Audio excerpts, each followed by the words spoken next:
Olá, meus amigos, boa noite. Só compartilhando para a gente iniciar aqui uma live. Hoje é domingo, e o domingo cheio de novidades, domingo cheio de coisas que a gente precisa debater. Então, só terminando aqui e para nós iniciarmos aqui, vou fazendo aqui aos poucos. Então, bem-vindos a mais uma nova live. Eu me chamo Suderlan de Castro e nós vamos falar sobre crise econômica e crise energética. Assim, não tem como a gente ficar fora dos dois termos, porque o Brasil está assim realmente em uma situação problemática em todos os sentidos. Suderlan, mas o PIB brasileiro, ele vem crescendo aí. Sim, ele está assim na casa de 5,35, possivelmente pode até que chegue a 5,5. Mas o PIB, ele é a somatória das riquezas do nosso país. Ele não é um caráter de divisão econômica. Até porque no nosso país nós temos pessoas muito ricas que detêm boa parte das riquezas brasileiras. E elas não são divididas de forma igualitária. Então, a gente está comparando o PIB agora de 2021 em relação a 2020, que teve o ano pandemia e que acarretou não só o Brasil, mas diversos países um descontrole econômico. Mas as projeções para o próximo ano, de 2022, já colocam o Brasil num cenário totalmente obscuro. E aí a gente tem que entender que diante dessa crise hídrica e energética que está para vir, também temos o nosso parceiro comercial, a China, que está enfrentando algo parecido. E lá, quando o PIB é, digamos, sacudido ou tem algum tipo de variação, automaticamente impacta o PIB brasileiro. Porque as economias estão entrelaçadas. É o nosso maior parceiro comercial, responsável por 35% de todas as nossas importações e exportações. Então, diante desse fato, o que acontece na China automaticamente vai acontecer na economia brasileira. Mas nós temos um projeto de tentar mostrar às pessoas, especialmente nas redes sociais, que há problemas imensos que o governo aí está escondendo, pessoal. Eu lembro do apagão de 2001, que eu estudava ainda, aqui na Antônio Escuro da Mari, e eu achava aquilo bem interessante e ao mesmo tempo engraçado e legal, porque era um dos motivos da gente ir para casa cedo, né, para escola. Mas havia sim um racionamento forte de energia. E o Fernando Henrique, naquela época, ele omitiu informações. Depois que a crise energética chegou, foi mostrado em relatórios que o governo do Fernando Henrique Cardoso sabia que haveria possibilidade de apagões. E aconteceu. E aí a nossa economia, no ano de 2001 e 2002, foi muito sentida em relação a isso. Então, o que é que nós estamos vendo agora? Nós estamos vendo a mesma história se repetindo. O governo Bolsonaro já sabia dessa crise, porém, sem ter um plano estratégico e sem um plano para uma nova opção de energia ou direcionando isso, acabou colocando o governo em uma situação delicada. E aí, estranha, pessoal, porque ele está pedindo algo que a gente sabe que isso vai refletir muito pouco nessa questão do consumo de energia, que é você apagar um pontinho de luz na sua casa, você deixar de usar chuveiro, né? Aqui no Nordeste não tem chuveiro elétrico, a gente não precisa disso. E elevadores, também a gente não precisa disso, mas boa parte da região Centro-Oeste, Sul e Sudeste usam. Então, quero dizer a vocês que isso não vai ajudar na economia de energia. Porque nós estamos com reservatórios muito baixos, pessoal. Nós estamos com 14,5% de porcentagem dos reservatórios brasileiros. E quando a crise energética chegou no governo do Fernando Henrique, estava lá em torno de 12%. Os especialistas estão falando que os nossos reservatórios chegam no final do ano com uma porcentagem de 11,2%. Ou seja, não vai ter água. A esse nível não. Para girar turbina, não. Vocês estão entendendo como o Brasil se encontra em uma situação bem delicada? Pois é. Então, o que fazer, Sterlan? Bom, tirando toda a parte problemática, pouco se resta. Não houve um planejamento antecipado, não houve investimento de infraestrutura. Não só o governo Bolsonaro, mas outros governos também não se preocuparam com essa questão energética, porque aí a SICA vem há 91 anos com essa baixa quantidade de chuvas. Porém, o governo do Bolsonaro cometeu os mesmos erros do governo Fernando Henrique, em não admitir que está vindo uma crise hídrica e energética e colocar-se diante do problema para poder evitar este impacto que agrava todos os setores da cadeia produtiva brasileira. Exatamente. Tanto no agronegócio, tanto na indústria que já vem tendo queda, tanto no comércio, muitas outras atividades que necessitam de energia. E racionamento de energia significa queda do PIB. Então, o nosso país enfrenta aí uma alta taxa de desempregados de mais de 14 milhões e aí tem mais de 25 milhões abaixo da linha da pobreza. Então são pessoas que infelizmente não estão contribuindo fortemente com a nossa renda, com o PIB, mas o governo, ele com a baixa popularidade que ele está tendo, que é o governo aí do Bolsonaro, está buscando turbinar um programa que ele antes era totalmente oposto e crítico ferrenho, pessoal, do programa do Bolsa Família.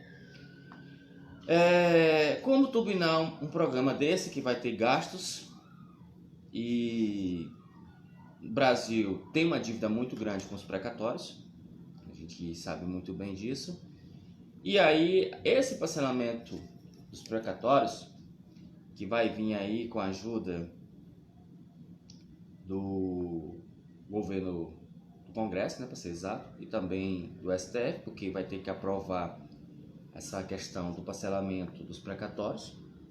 Mas a solução, ela estava muito fácil, pessoal. A solução, ela estava diante dos nossos olhos. Porque se o governo quisesse economizar nas emendas parlamentares, na ajuda que é dada a deputados e senadores, sobraria dinheiro suficiente para turbinar o Bolsa Família e ainda outros programas. O problema é que esses deputados, e eu quero que vocês prestem muita atenção de cada deputado para o próximo ano, não reelegê-los ou não cair em mentira como muitos fizeram e foram eleitos, e esses eleitos enganaram a população. Então, eles não abrem mão disso. Eles não estão nem aí para o impacto fiscal que o Brasil está tendo agora. A gente tem problemas muito sérios, mas o governo fica batendo cabeça. Eu fico até brincando porque assim, o governo federal não teve competência, capacidade de administrar uma crise sanitária, questão da pandemia, quanto mais enfrentar uma crise hídrica e energética que precisa de ações. Você aqui na crise sanitária, você tinha cientistas, médicos, pessoas aí lutando para salvar vidas. E era um número muito grande, porém a gente precisava de ações mais rápidas e proteção maior do próprio Estado, do governo federal, com parceria com estaduais e municipais, para a proteção e o combate ao coronavírus. O governo não fez. Agora você imagina enfrentar uma crise hídrica e energética no qual você necessita, e especialistas que não é grande quantidade no nosso país, principalmente na parte energética, o governo não terá competência para isso. E não entendo o que ele realmente irá fazer. Mas a gente sabe que ele está enfrentando uma alta taxa de juros que massacra realmente todo o nosso país. Olha, pessoal, eu discuto aqui política aqui nas redes sociais. Eu sei que tenho essa responsabilidade, os vídeos são compartilhados, vai chegando nos grupos aí, Brasil afora. E realmente eu mostro-me como um opositor do governo Bolsonaro, não de agora. Então, essa parte mais crítica e delicada que veio, questão batendo na nossa economia, falo de assunto com muita propriedade para que este mesmo erro que aconteceu em 2018 de ser eleito o Bolsonaro, que não tinha competência, e lá atrás em 2018 a gente eu falei inúmeras vezes, tanto para as pessoas do meu município de Maraguape para o meu estado do Ceará, quanto aonde as redes sociais alcançavam nas postagens de 2018. Que o Bolsonaro não teria competência, que Paulo Guedes não era esse tal ministro, que ele não tinha competência para tal responsabilidade de assumir um Brasil que já vinha cambaleando no seu crescimento econômico e passando por várias crises, principalmente naquele ano, um ano delicado de 2018, que com a greve dos caminhoneiros foi prejudicada pelo PIB, caindo aí 1,1 no PIB brasileiro, né? Questão do PIB brasileiro. E aí a gente encontra hoje o Brasil e um cenário mais caótico do que aquele período. E sem a greve dos caminhoneiros, que hoje neste governo eu vejo que eles não têm força, não têm representatividade, foram enganados, serviram de massa de manobra para Bolsonaro. Por que eu digo isso, pessoal? Olha, o Banco Central ele subiu a taxa de porcentagem aí do juro para 8,5%. E isso prejudica demais a economia. Nós estamos indo para uma economia de 2 dígitos, que é 10,05%. Impacta diretamente algo que não é benéfico para a população brasileira. Aonde estão os responsáveis? Bom, a gente, além do governo federal, a gente tem deputados que fazem questão, tanto, pessoal, vamos ser sinceros, tanto da base aqui da esquerda, do centro e da direita, aonde há projetos que vai beneficiar eles e prejudicar o povo, parece que todos lá esquecem que são oposição e acabam se entrelaçando. Então, o que a gente está vendo aí? Algumas reformas que pode ser que sejam passadas, ou talvez não, que tende a mais a prejudicar o povo do que ditamente beneficiar. Uma delas que eu sou mais crítico é a questão do fundo partidário. Vai ser aí doado, né, digamos, com uma boa vontade do governo federal, 4 bilhões. No país que vai enfrentar uma crise hídrica e energética, num país que tem mais de 14 milhões de desempregados e um país com mais de 25 milhões abaixo da linha da pobreza. E essas pessoas irão ver deputados, senadores, governadores e o próprio presidente torrar 4 bilhões de reais em campanhas eleitorais. E agora, para poder dar um auxílio do gás, aí tem que arrancar dinheiro aqui, a Petrobras vai ter que disponibilizar parte dos seus lucros para dar, que é 300 milhões, para custear, principalmente pessoas de baixa renda, aquelas que recebem Bolsa Família, o tal do Vale Gás. Pois é, ele voltou, exatamente. Essas políticas de assistencialismo no período de crise, elas são muito maléficas, porque alguém quer se beneficiar em cima disso, porém, nós não conseguimos realmente tirar a população naquela situação vulnerável que se encontra quando há crises econômicas. Eu não sei como é que esse tiozão, com mais de 60 e 70 anos, consegue fazer mais besteira do que adolescente com 15 e 16 anos, na época que a gente pensava e debatia mais política de forma mais séria do que o tiozão. Porque Bolsonaro com 66 anos age muito mais feito um maluco do que ditamente um senhor com experiência. Na verdade nunca trabalhou, então a experiência não tem nenhuma. E o Paulo Guedes, 72 anos, um economista metido, gabelador, cheio de conversas, né? Infelizmente é a realidade. Eu chego já no Paulo Guedes, viu? Não se preocupe não, porque tem uma coisa bacana que eu quero falar a respeito disso. Então, probabilidade da inflação ficar acima do teto da meta passou 74% em julho para 100% em setembro. O Banco Central projeta a inflação de 3,7% no próximo ano, acima da meta central, mas dentro do intervalo de tolerância, que eu acho muito difícil isso acontecer. E o Banco Central informou, nesta quinta-feira que passou, que subiu de 5,8 para 8,5 a sua estimativa de inflação para o ano de 2021, que eu acredito que vai ficar 10,05. Se eu bater esses 10,05, pessoal, pode ter certeza que eu estou melhor do que o próprio presidente e o ministro da Economia, o presidente do Banco Central e o ministro da Economia em acertar as projeções de juros. Eu já tinha falado isso uns meses atrás, que a taxa de juros ficaria acima de 8,5, tá? Caminhando para aquilo que eu falei por último, que ficará na casa de 10,05. A expectativa que consta no relatório da inflação, o terceiro trimestre deste ano, considera a trajetória estimada para o mercado financeiro com a taxa de câmbio neste ano e no próximo ano dentro da realidade que o Banco Central quer, que é essa de 8,5, que eu acho difícil terminar esse ano, e de 3,5 também para o ano que vem, que eu também acho que sobe. O Banco Central informou ainda que a probabilidade da inflação superar o teto da meta de 0,25 para este ano passou para 74%, 100% para 2021.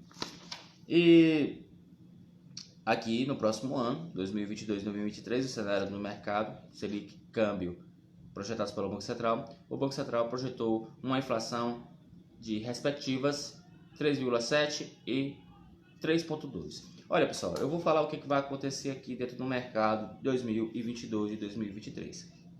Em 2022, a gente vai ter aí esse impacto direto da crise hídrica e energética, que vai reduzir a capacidade produtiva industrial e também pelo próprio agronegócio, porque também depende de energia, como depende de água, e vai esperar realmente um bom inverno.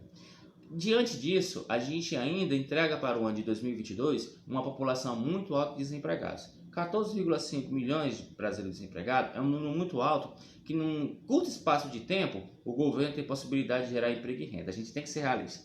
A verdade precisa ser dita. Incompetência tem de sobra neste governo. Porém, as soluções elas são mínimas, quase um oásis no deserto. Então, entrega para o ano de 2022 uma população muito alta desempregada e uma inflação galopante ainda muito maior, sendo que a gente enfrenta aí a inflação muito alta, principalmente acarretado, puxado pela alta dos combustíveis e da alta dos alimentos. E não há um cenário ainda que a gente possa deslumbrar de uma tranquilidade financeira. Isso está fugindo muito dentro da realidade. Então, o que acontece? Eu acho que 2022 a gente tem uma inflação dentro da casa dos 6,25% ou 7,1%. Aí o 2023 é que é o cenário mais complicado, porque se o governo federal conseguir aprovar, né, junto com os amiguinhos do Centrão, Arthur Lira e companhia, e também com a caridade lá do STF, esse parcelamento dos precatórios, se entrega para o ano de 2023 uma dívida bilionária. E triste é aquele presidente que assumirá essa dívida.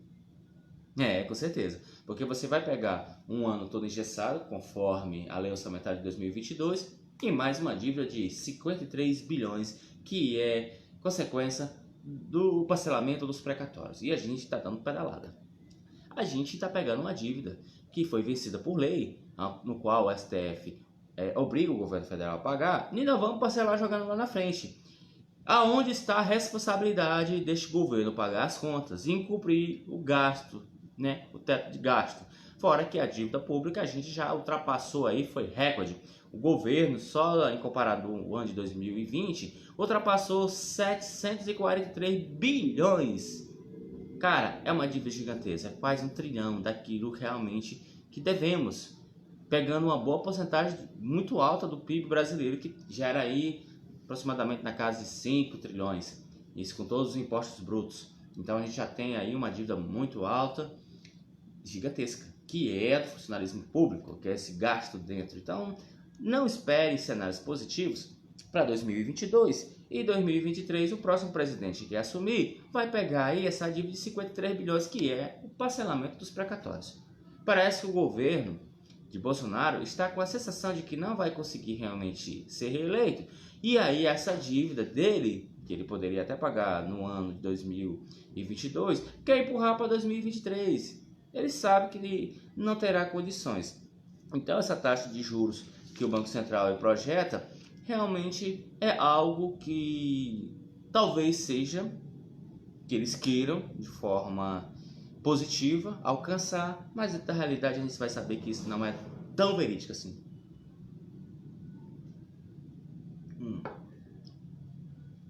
Vamos lá.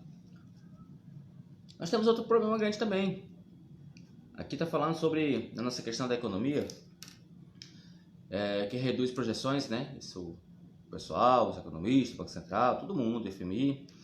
Então, a economia reduz projeção de superávit da balança comercial de 105,3 bilhões de dólares para 70,9 bilhões. Nós tivemos uma queda muito forte aí de quase 36 bilhões, que é o nosso superávit da balança comercial. A gente não vai ter. Então, Brasil, com a safra brasileira prejudicada por questões climáticas, vamos falar um negócio aqui. Há muito tempo que a gente escuta falar que o agronegócio é o que mantém o Brasil em pé. Não é assim, pessoal. Vamos tirar essa retórica primeiro. Claro, o agronegócio pesa muito na balança comercial e ajuda. Porém, existem outros setores que também contribuem para a estabilidade econômica do nosso país. Que é o caso do setor industrial, que já vem passando por uma forma negativa. Nós temos aí serviços e o comércio, né? Mas só que aí a gente está encontrando um cenário muito caótico em relação do próprio agronegócio que está enfrentando, que não é muito falado nesse governo, que é essa questão prejudicada por um clima não muito regular. E aí tem a questão também da China. Está em crise hídrica energética lá, que está reduzindo a compra, que está reduzindo a produção. E esse impacto no gigante asiático, pode chegar com força ano que vem, 2022 no Brasil, já que o Brasil em 2022 também está caminhando para um cenário igual a eles, uma crise hídrica e energética. Então o Ministério da Economia revisou para baixo a projeção de saldo da balança comercial para 2021. O número passou de 105,3 bilhões para 70,9 bilhões de dólares. Os dados foram divulgados na sexta-feira, agora dia 1º de outubro, pela Secretaria de Comércio Exterior do Ministério da Economia. A variação mais expressiva ocorreu estimativas para exportações que ultrapassarão 307,5 bilhões de dólares. Então, que passaram dessa quantidade, a gente fica até feliz. Mas, porém, existe aí um contraste muito grande. 281 bilhões foi no mês de julho. Então, a gente tem um número muito alto aí de exportações. Claro, e é por isso que você está sentindo o impacto da cesta básica. Estamos exportando demais e esquecendo o mercado interno. Você já viu quanto está custando o quilo do arroz, do feijão, do óleo, da carne, outros produtos que são entrelaçados com o valor do dólar ou coisa do tipo, porque se sobe um produto, a galera já impulsiona os outros. Bom, o número permanece 34,3% superior ao de 2020. Então, quase 35% a mais a gente exportou em relação ao ano passado. Já as importações, de acordo com o Ministério da Economia, apresentaram tendência de crescimento de 202 bilhões de dólares de julho para 210,1 bilhões em outubro. Na variação é de 32,3%. Então, vejamos bem, nós tivemos aqui exportações em julho de 281 bilhões. E aí, as nossas importações, que é aquilo que a gente compra, foi de 210,1 bilhões. Nós tivemos superávit aí de quase 70%.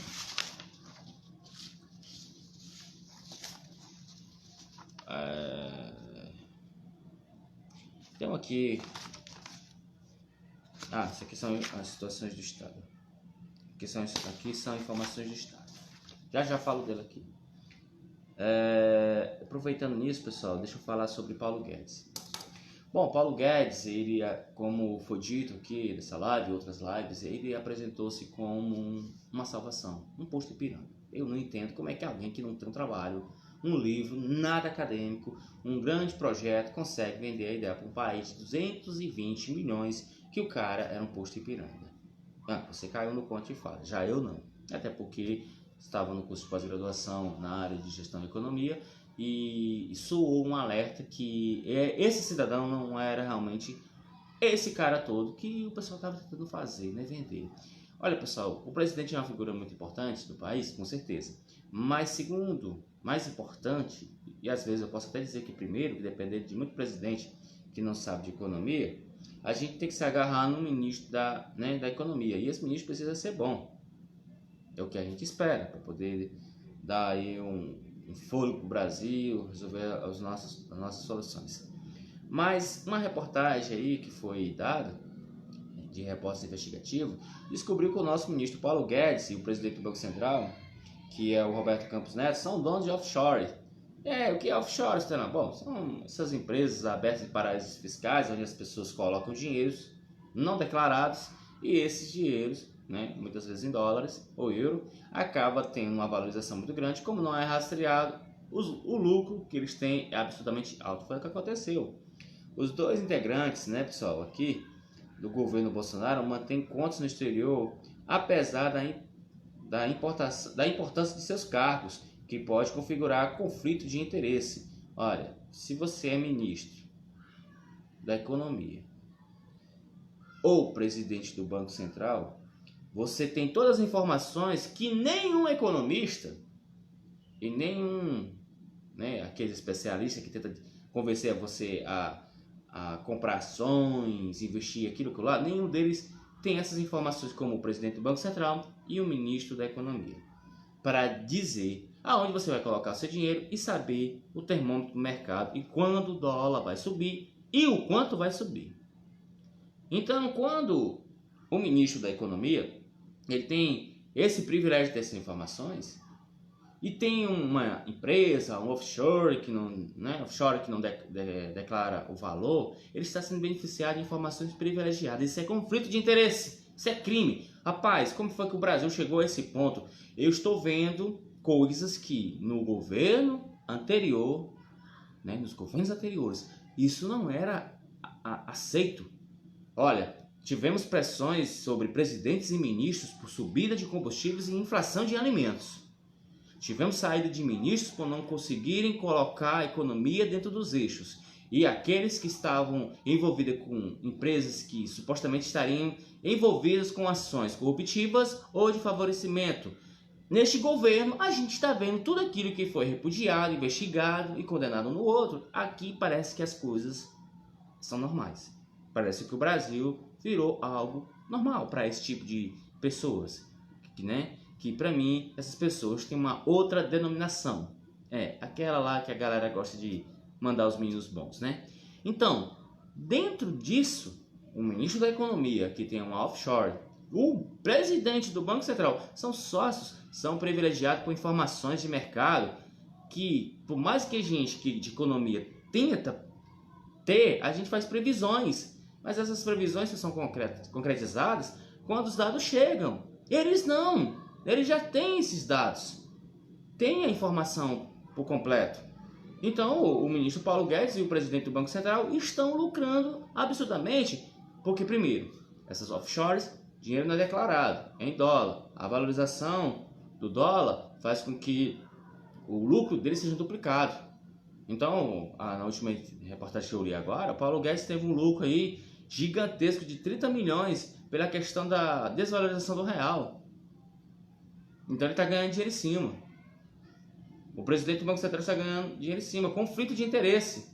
Em outros tempos, os dois seriam postos para fora de seus cargos. Amanhã mesmo os dois estão dando desculpa, uma multidão aí de desinformados. Tem uma parte que não vai engolir isso como algo normal, mas a base bolsonarista vai dizer que é a coisa mais normal que tem. Vai dizer que é pessoas querendo derrubar dois incompetentes, na minha visão, o presidente do Banco Central e o ministro da Economia. Os dois homens mais poderosos do universo econômico brasileiro, Paulo Guedes e o Roberto Campos Neto, respectivamente ministro da Economia e presidente do Banco Central, aparecem no Pandora Papers, ambos segundo a investigação do Consórcio Internacional de Jornalistas Investigativos, em sua sigla em inglês, que é ICID, do qual o país participa, criaram empresas no paraíso fiscal que nunca informaram sobre isso à opinião pública, apesar da relevância de seus cargos. Olha só, rapaz. Guedes, de 72 anos, aparece como acionista da empresa Dream North International Group, registrada nas Ilhas Virgens Britânicas. Trata-se de uma shelf company, como são conhecidas no jargão financeiro, para ser exato, Empresas fundadas em paraísos fiscais que não podem permanecer anos sem atividade à espera de que alguém lhes dê uma função. Os documentos mostram que o ministro possuía, em 2014, pelo menos 8 milhões de dólares, que dá 43,3 milhões de reais pelo câmbio atual, investido na companhia, registrada em seu nome e de sua esposa Maria Cristina Bolivar. Guedes, também tem a questão da filha de Paula Dumont Guedes. Esse número subiu para 9,5 milhões no ano seguinte, segundo documento obtido pela investigação liderada pela revista PLE. Vamos lá aqui, outra coisa aqui que está falando. Quem intermediou a compra das offshore foi a Trinity Trust, uma empresa suíça que mantém filiais em vários paraísos fiscais e oferece soluções discretas para as pessoas ou organizações que desejam manter sua atividade oculta, segundo fontes no mercado financeiro. É um serviço semelhante ao prestado pela Mossack Fonseca, um escritório de advocacia panamenho que ficou famoso depois que o Consórcio Internacional de Jornalistas Investigativos revelou isso no ano de 2016. Olha só, rapaz. Então, Paulo Guedes e o presidente do Banco Central, eles estão com suas vidas praticamente ganhas, porque essas offshores, elas dão lucro e não precisam, né, você declarar renda, declarar imposto. Que belo exemplo que o ministro da Economia, Paulo Guedes, vem dando aos brasileiros. Que belo exemplo que o presidente do Banco Central está dando exemplo. Isso é o exemplo de como a nossa economia está em mãos erradas. Vocês entendem?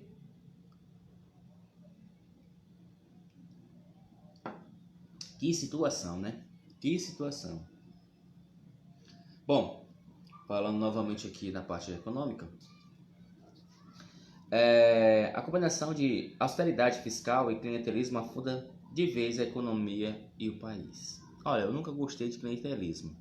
Políticas de assistencialismo e de clientelismo muitas vezes têm fins eleitoreiros que acabam prejudicando mais do que ajudando. Mas a gente sabe que é do jogo político, é errado, até porque a própria lei parece que não é tão forte sobre esses caras. O ponto de encontro da economia e da política, o orçamento da União expõe com grande nitidez, em especial no caso da peça elaborada, para o próximo ano, as mazelas de um país condenado desde o início da política de austeridade fiscal. Não bastasse a austeridade, temos a mistura com clientelismo, que é péssima para todos os brasileiros. Esse é um padrão observado no conjunto da política econômica do governo. Na medida em que ele perde credibilidade, os dois aspectos se misturam no pior dos mundos. Em meio a um ciclo bastante ruim da economia, Brasília, diante de um ano eleitoral, quer fazer bondades com o orçamento, alertou o economista Ricardo Carneiro, da Unicamp, em debate sobre o tema organizado pelo Instituto da Economia da Universidade. Um exemplo eloquente dessas combinações é a privatização da Eletrobras. Essa privatização é ruim e, além disso, foi feita com vários puxadinhos que pioram ainda mais a situação. Bom, pessoal, vamos falar aqui, já que foi tocado na questão da Petrobras, a gente é importante fazer aqui uma informação sobre essa questão da alta dos combustíveis. Bom, estamos tentando vender a ideia de que a culpa do aumento dos combustíveis, e essa ideia não está sendo aceita, não está sendo colada, é culpa de ICMS. Não, o ICMS tem a sua parcela de contribuição, mas existem outros fatores que também contribuem para o aumento dos combustíveis. E os combustíveis subiram de uma forma tão absurda que eu me lembro que em 2016, com aquela revolução toda que teve, gasolina 2,85, hoje você vê ela a R$ 7,00 e principalmente agora, já vou informar que no estado aqui do Ceará chegou, né? É um absurdo. Não se sobe tanto assim, num espaço tão curto de tempo. A não ser que o país esteja numa hiperinflação e que as coisas sejam desorganizadas. Mas o lucro da Petrobras, que é um lucro muito alto, e seus acionistas que não abrem mão desse lucro, a maioria deles são estrangeiros, são também um dos responsáveis. A Petrobras tem aí 34%, né, do responsável pelo preço dos combustíveis.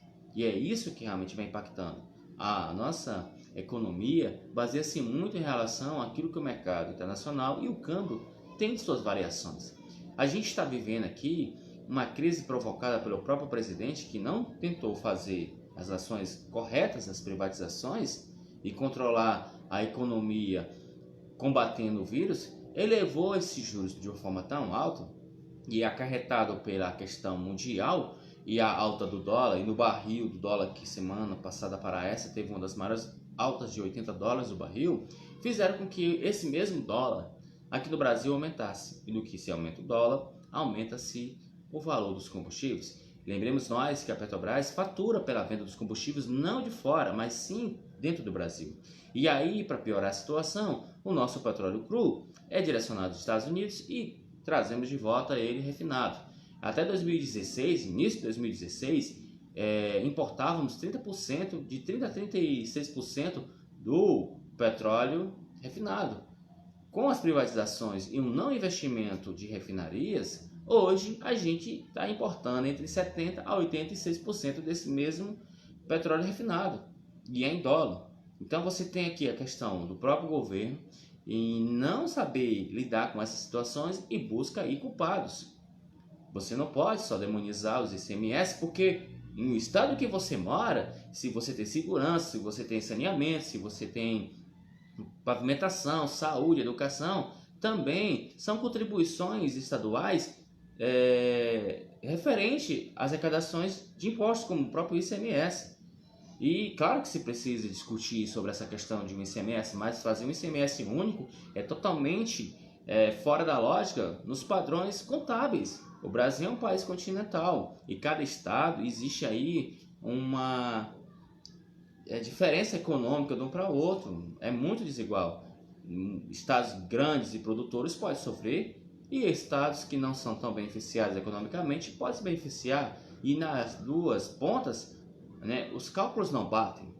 Mas a gente precisa buscar uma solução. Mas a solução dessa questão do aumento dos combustíveis, ela se encontra no governo federal, mas está terceirizando culpados, e nos quais esses culpados nem sequer têm realmente culpa disso.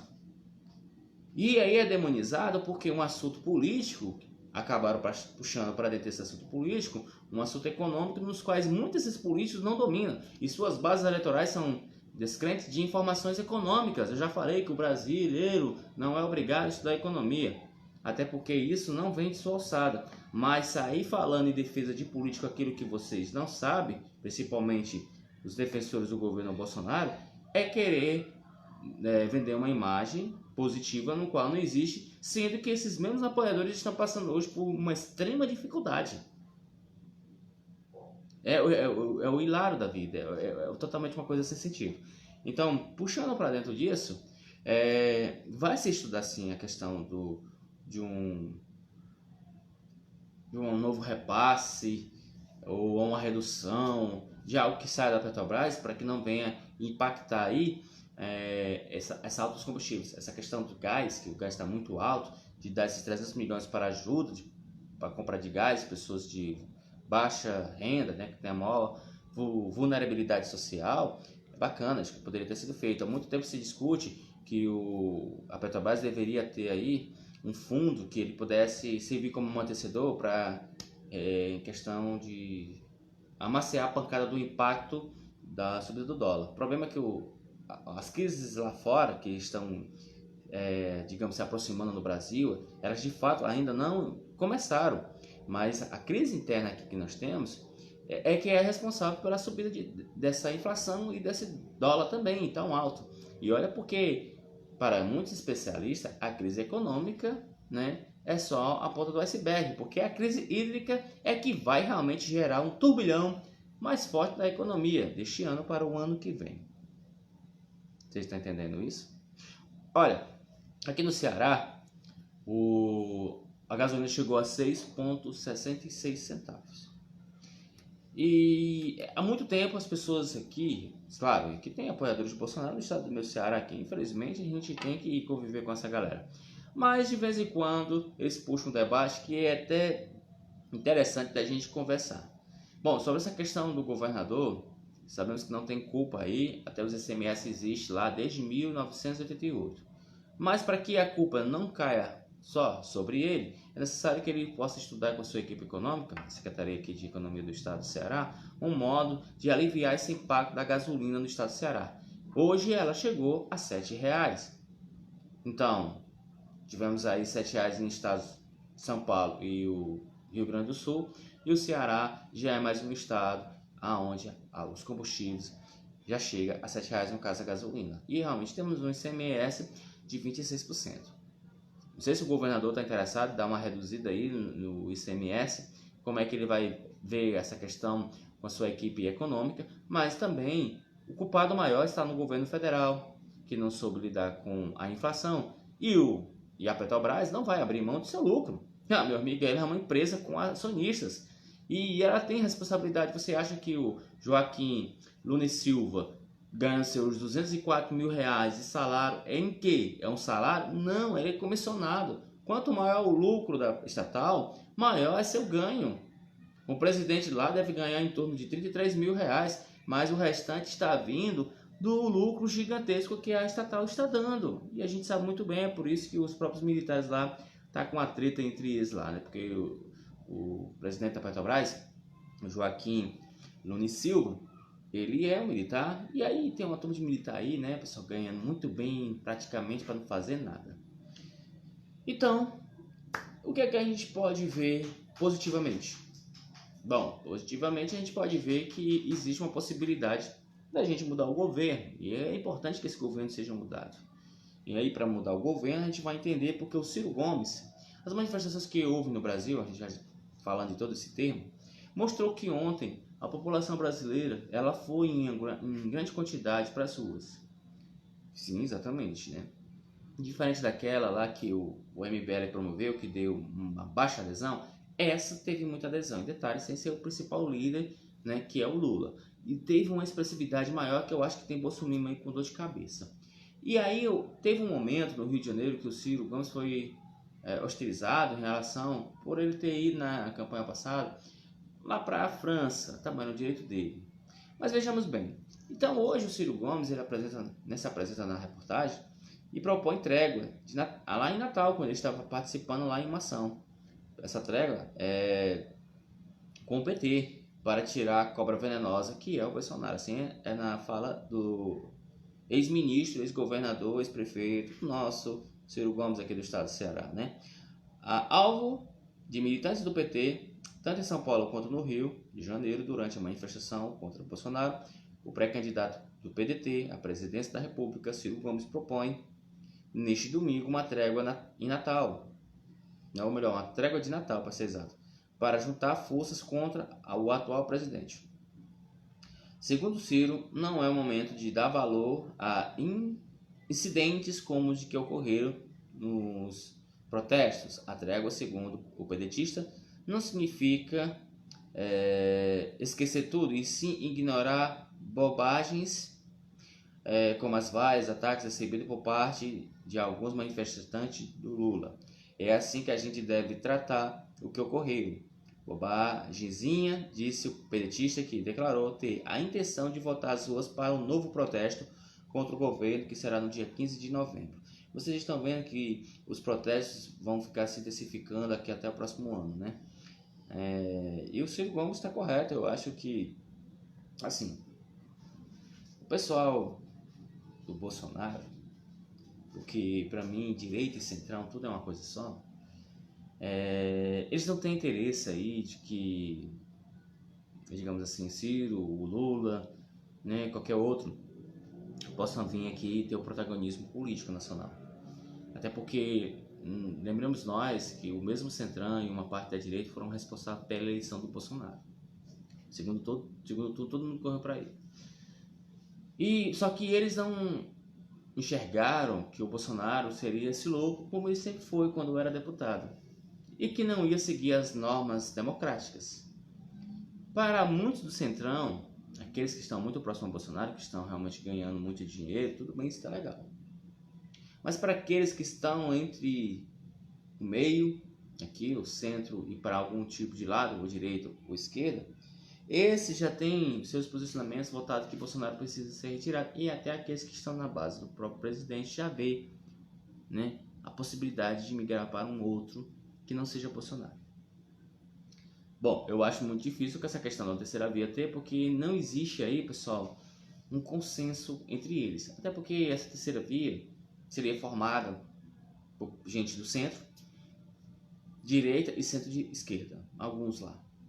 Então, e como a eleição está indo para os níveis de polarização, vai ficar nisso. A gente vai ter aí realmente o Bolsonaro versus Lula, e eu acho que muitos dos políticos, essas lideranças aí, irão realmente buscar alguma sombra para poder ficar mais protegidas. Mas pro lado do Bolsonaro essa sombra é meio complicada, que ela parece mais um cardeiro, né, um mandacaru, do que ditamente uma sombra, até porque existe árvores de sombra, pessoal, que embaixo dela tem muitos espinhos, que é o caso do juazeiro. Então aqui você tem um cardeiro que tem espinhos, mas não tem sombra, e neste lado você tem o juazeiro, que tem sombra, mas tem espinhos. E aí você precisa realmente escolher, ou se fica no sol enfrentando os espinhos, ou se vai estar na sombra enfrentando os espinhos. Interessante isso, né, pessoal? Essas metáforas que a gente fala é o cenário político que nós temos, então ninguém pode nem fugir, não, né? Então, pessoal, falando aqui dentro agora no estado do Ceará, o governador Camilo Santana, ele tem aqui um anúncio da recuperação econômica e geração de emprego no Ceará, que é muito interessante, que a gente precisa.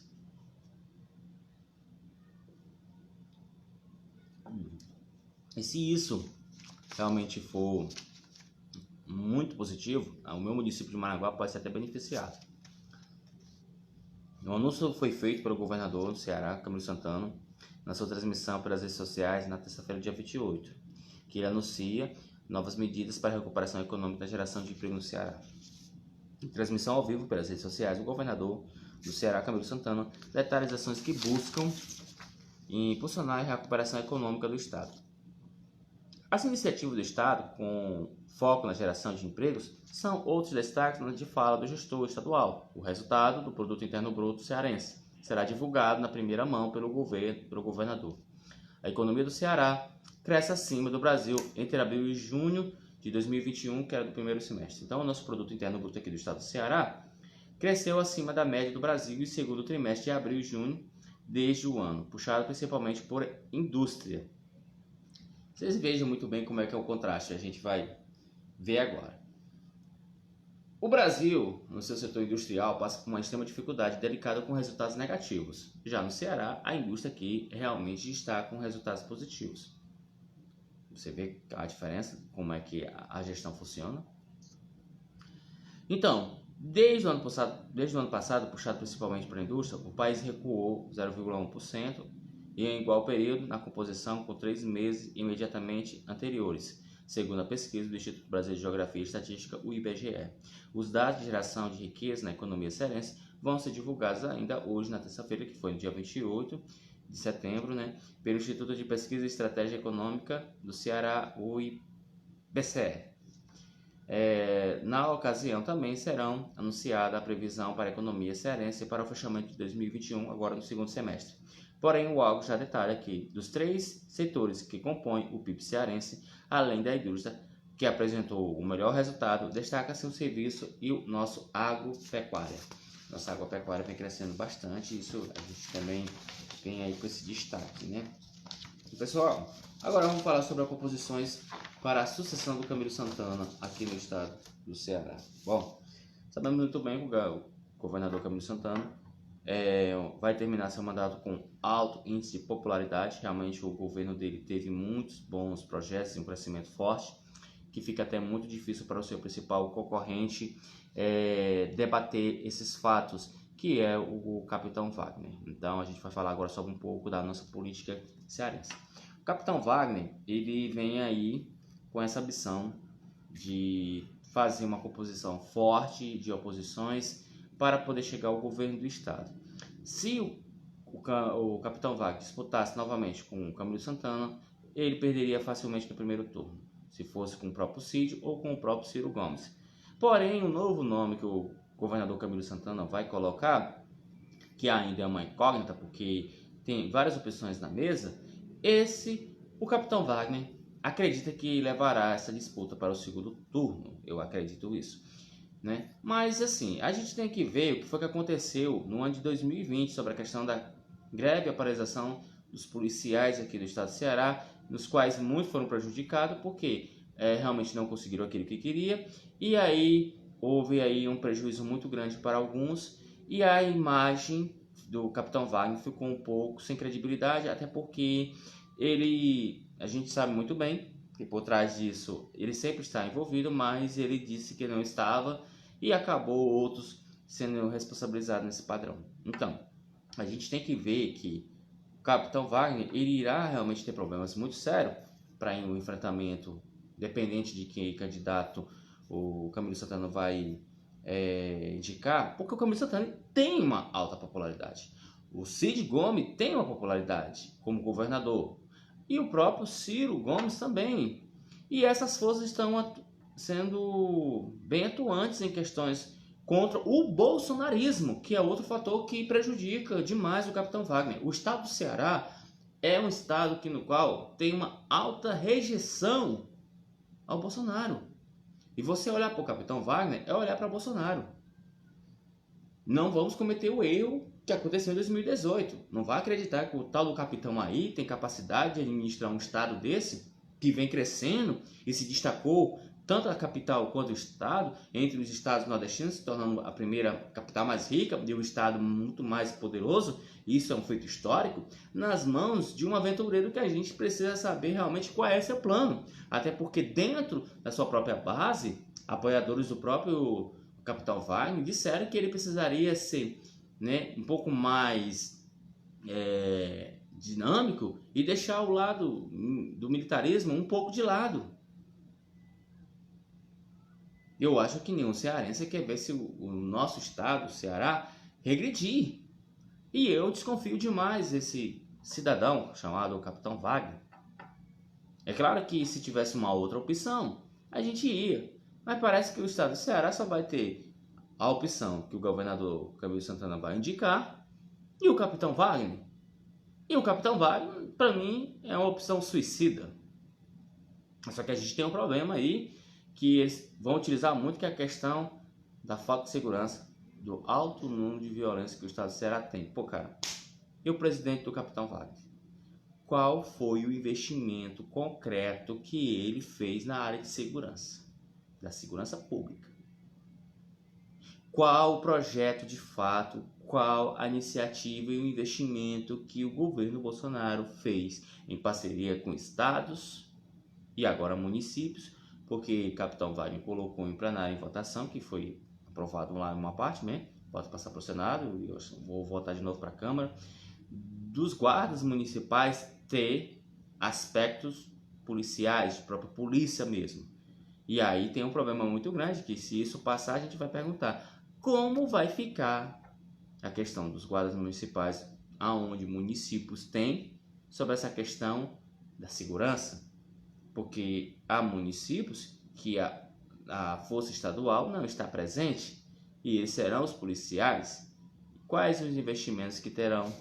Questão de salário e segurança para esses próprios guardas municipais, que possivelmente pode se tornar uma polícia municipal, tirando o status de guarda para policiais municipais com poderes de atuação de prisão e porte de arma para o combate da criminalidade.